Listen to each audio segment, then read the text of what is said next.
bakit? Ito, tubig pa, tubig pa. High blood ka na naman, tol. High blood ka na naman. Tubig, relax lang, Brad. Natatawa sila sa'yo kasi ang cute mo, bro. Oh. Alam mo ba na kumakalat sa Facebook yung viral video mo? Kasi doon ko napanood yan eh. Alam mo ba na mahigit 3 milyong tao ang nakapanood na ng video mo?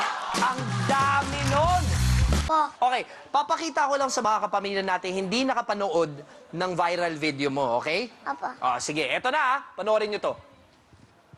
Ngayon, naka-live tayo ngayon sa ano? Ano ba ang pangalan mo? Carlo Mendoza, Oh. Mendoza. Bakit andito kayo sa Marlica? Kasi, meet na namin si Princess. Ayaw kong mansakta si Princess! Go! Si Princess naman. Marami na buhay namin! Ano ba ang nangyari? Si Princess